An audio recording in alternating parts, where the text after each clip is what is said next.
Bonjour à toutes et à tous et bienvenue pour cette nouvelle vidéo les amis. Et oui, on est en facecam enfin. Je vous avais promis une petite surprise, et ben la voilà. Je vous avais donc aussi dit sur mes réseaux que un nouveau format arrivait, deux nouveaux formats arrivaient, mais que ça prendrait un peu de temps. Et ben nous y voilà. Et si vous n'étiez pas au courant de cette information, c'est que vous ne me suivez pas sur mes réseaux. Et donc dans ce cas-là, bah vous allez dans mes réseaux et vous me suivez. Les amis, je vous ai aussi dit sur YouTube que je voulais vous partager ma passion du cinéma, et c'est ce qu'on va faire aujourd'hui. Vous l'avez vu dans le titre, on va parler de James Cameron. Vous savez sans doute qui est James Cameron, notamment pour Titanic, Avatar, Terminator, Alien, beaucoup de trucs quoi. Le type, c'est pas un petit gars. Mais est-ce que vous savez qui était James Cameron avant de devenir LE James Cameron? Eh bien c'est tout l'intérêt de la vidéo. Et on va commencer tout de suite.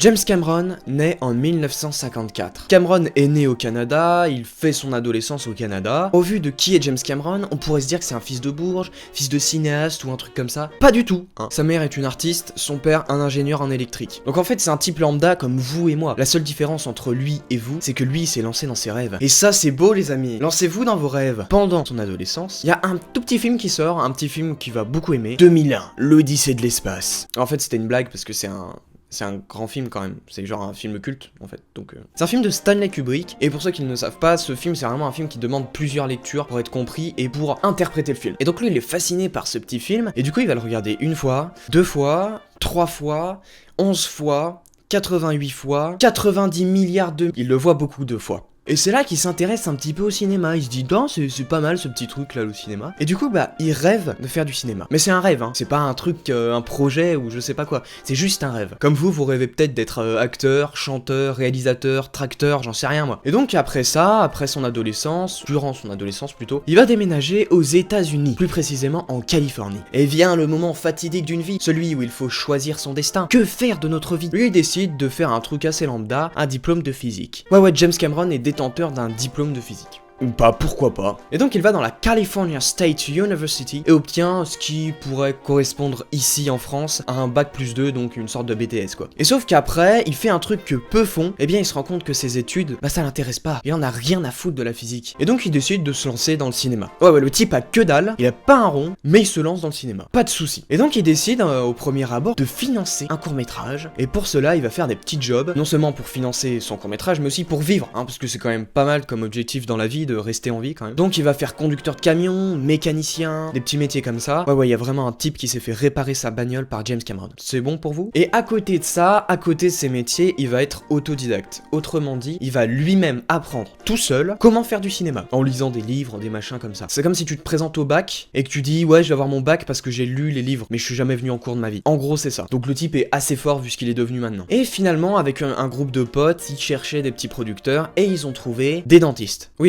le type qui t'arrache les dents quand t'as 12 ans et que t'as trop mangé de bonbons. En fait, ces dentistes, c'était un groupe de dentistes, et ils décident donc de mettre 20 000 $ dans la production de James Cameron. 20 000 $, c'est que dalle, mais pour un court-métrage, c'est déjà vraiment pas mal. Alors on pourrait se dire qu'il va faire un film à hauteur du budget, peut-être un petit film qui se passe dans la rue. Non, il fait de la science-fiction. Il est complètement taré. Le type a 20 000 $, il doit faire un court-métrage, et il fait de la science-fiction. Ça n'a aucun sens. Mais il y arrive. Sort en 1978, messieurs dames, la première production de James Cameron, Xenogenesis. En gros, son film, c'était l'histoire de machines, d'humains, de machines humains. Ah, ça vous rappelle sans doute un film. Et ça donne ça.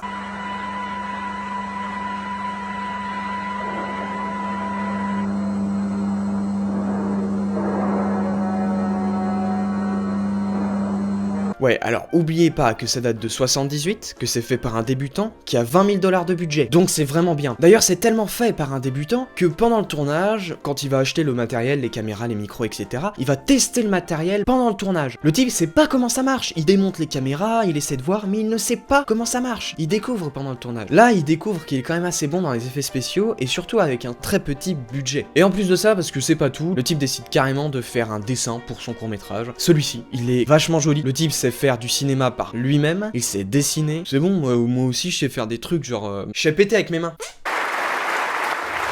Et donc après Xenogenesis, Cameron se dit waouh, le cinéma c'est quand même bête sa mère. Et il décide de se mettre à fond dans le cinéma. Il est aussi fasciné par un film qui est sorti peu avant Xenogenesis, c'est Star Wars. Ouais, Star Wars a inspiré notre ami Cameron. Et donc il se présente en tant que spécialiste des effets spéciaux. Je vous rappelle qu'il a aucune étude, il a une expérience sur un court-métrage, le type au calme quoi. Et à ce moment-là, il va être repéré par un patron de boîte de prod, Roger Corman. On va appeler Roger, parce que c'est plus facile à dire et en plus c'est drôle. J'arrive pas à m'en remettre. Et donc Roger l'enterre, j'allais dire, ok, nickel. Et donc Roger l'engage en tant que directeur artistique en 1980. Le directeur artistique, en gros, c'est celui qui s'occupe de l'atmosphère, des effets spéciaux, etc. d'un film. Et le premier film sur lequel il va travailler en tant que directeur artistique, pas encore en tant que réalisateur, c'est Les Mercenaires de l'espace. C'est une daube. Très mal noté, il rapporte un petit peu au box-office, mais c'est vraiment de la merde, quoi. Mais c'est son premier film. Il a réussi à avoir un rôle dans un film hollywoodien alors qu'il avait aucune expérience. Et ça, c'est fou. Peu après, il travaille sur son deuxième projet, Piranha 2, les tueurs volants. Tout le monde commence quelque part, alors critiquez pas, merde. Donc il est pareil, directeur artistique à la base, jusqu'à ce que le réalisateur se désiste au dernier moment. On comprend pourquoi vu la qualité du film. Et donc ils ont besoin d'un réalisateur en express comme ça, tac tac tac, ils cherchent. Là ils voient un petit Cameron, tiens Cameron, t'es qui? Bah viens, deviens réalisateur. Et du coup ils le foutent en réalisateur, alors qu'il a jamais réalisé quoi que ce soit à part Xenogenesis. Sauf que le producteur du film, Ovidio J. Assoniti, ouais je l'ai lu parce que vraiment la flemme de retenir son nom. On va l'appeler Ododo. Le producteur Ododo, il est pas super content de confier son film à un type qui n'a jamais rien réalisé de sa vie. Donc bah il est crédité en tant que réalisateur, James Cameron, hein, vous pouvez aller voir sur Wikipédia, tout ça, machin. Mais en fait, Ododo il est pas content. Du coup bah il va toucher le montage, la mise en scène. En fait, James Cameron il va rien faire quoi. Il va pas réaliser le film, il est juste crédité en tant que réalisateur. Attention, il y a une rumeur, messieurs dames, selon laquelle James Cameron se serait introduit dans la salle de montage pour modifier le montage à sa guise, sauf qu'il se serait fait choper par le producteur et donc que sa version ne serait jamais sortie. Donc comme quoi James Cameron avait envie d'être le réalisateur du film, et ça c'est beau. Il y a aussi une rumeur selon laquelle la version de Cameron serait sortie mais pas au cinéma, sauf qu'aujourd'hui elle existe plus, hein, et la version du producteur est celle officielle. Bref, il est crédité en tant que réalisateur, il a pas vraiment réalisé, c'est une histoire vraiment floue. Le film sort en 1981, et c'est une daube. C'est tellement de la merde, messieurs dames, qu'ils sont obligés de foutre des boobs et des culs sur chaque affiche pour attirer le moindre pervers qui viendrait s'aventurer pour voir cette daube. Mais c'est pas grave, James Cameron a encore certains tours dans sa main. Il écrit peu après avec Sylvester Stallone Rambo 2. Ouais, la transition, j'ai pas compris comment elle s'est faite, mais ouais. Du coup, il écrit Rambo 2, et là, Hollywood, il commence à se dire, putain, pas mal, James Cameron, il écrit avec Stallone quand même. C'est pas un petit rigolo. Et du coup, il commence à être un peu repéré, sans être le grand James Cameron qu'on connaît aujourd'hui. Et un jour, bam, il est un peu malade, il sait pas ce qu'il a et tout, et il rêve. Il rêve d'un truc un peu chelou, les gars. Il a un beau trip dans sa tête, là. Il rêve d'un torse métallique, qui avance avec des couteaux de cuisine, avec une explosion derrière. Ça vous dit quelque chose? C'est de Terminator que James Cameron a rêvé. Et le mec s'est dit juste après, je vais écrire mon rêve, je vais écrire un film sur mon rêve. Eh oui, l'une des plus grandes sagas de tous les temps est née d'un rêve. Mais ça c'est génial! Ça c'est le genre d'information qu'on veut apporter! Bah oui! Et donc il commence à écrire son petit truc, son petit Terminator, hop, Sarah Connor par-ci, Sarah Connor par-là, voyage dans le temps, machin. Et il fait lire ça à son agent. Parce que oui, il a un petit agent. Et son agent il réagit à peu près comme ça. Alors, t'en penses quoi? Bah c'est moi qui ai écrit le scénario et tout. C'est de la merde? Quoi? Ça pue du cul quoi. Bah pourquoi? Bah non mais y'a des putains de robots là, des voyages dans le temps, je sais pas quoi, mais couilles, je comprends rien. Bah ouais mais c'est les voyages dans... C'est trop cool les voyages dans le... C'est de la merde, ça pue du cul. Tu pourrais... Enfin fais autre chose quoi, travailler sur autre chose. Ouais, bah non.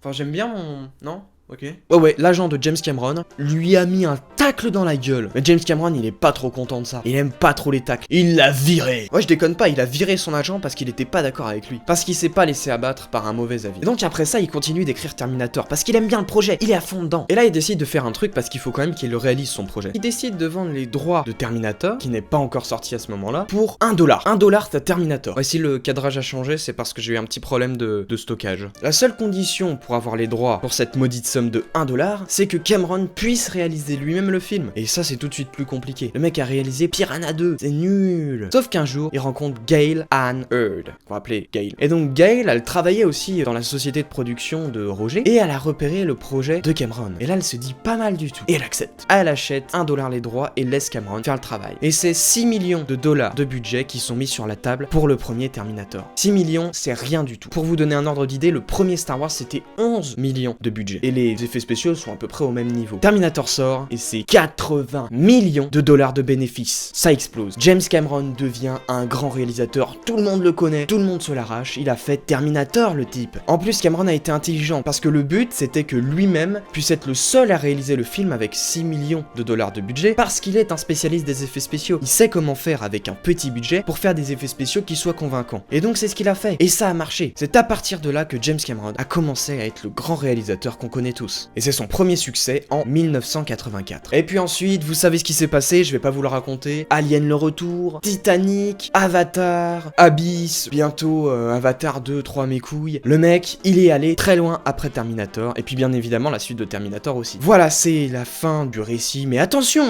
oh. J'ai des petites anecdotes à vous donner. La première, c'est que il s'est marié avec Gail, ouais la productrice là, il s'est marié avec elle, il a divorcé et tout, et plus tard, il s'est marié avec Linda Milton. Linda Milton, c'est Sarah Connor. James Cameron s'est marié avec Sarah Connor. Après, ça se trouve, je suis juste un gros con qui ne le savait pas. Mais moi, ça me choque, quoi, c'est incroyable. Le mec s'est marié avec Sarah Connor. Et deuxième anecdote qui va plus vous intéresser, je pense. James Cameron était censé réaliser un Spider-Man. Ça, c'est même pas une rumeur, c'est vrai. Mais il a abandonné le projet. Et par contre, selon des rumeurs, Leonardo DiCaprio aurait été choisi pour jouer Spider-Man et Schwarzy pour jouer Dr. Octopus. Ouais, je suis pas convaincu en vrai. D'ailleurs, la dernière fois qu'il a joué un méchant, ça a pas super bien rendu, donc non.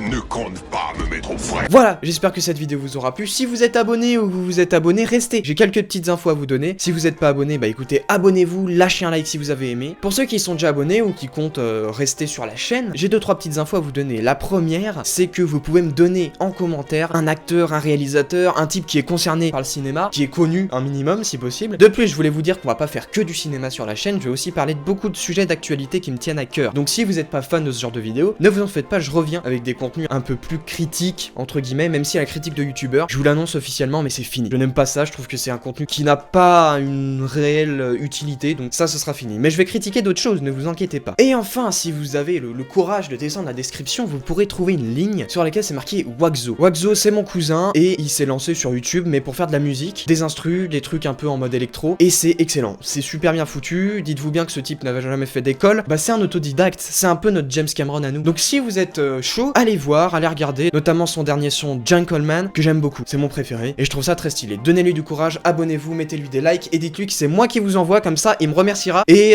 il m'offrira des cadeaux. Non, il va pas m'offrir de cadeaux, enfin, voilà, bah je sais pas quoi dire en fait. Bref, je vous aime fort, et je suis content de mon retour, je reviens très vite là, il y a plus de pause là je vais je rush chez ma race. Bon appétit, au revoir, je vous aime.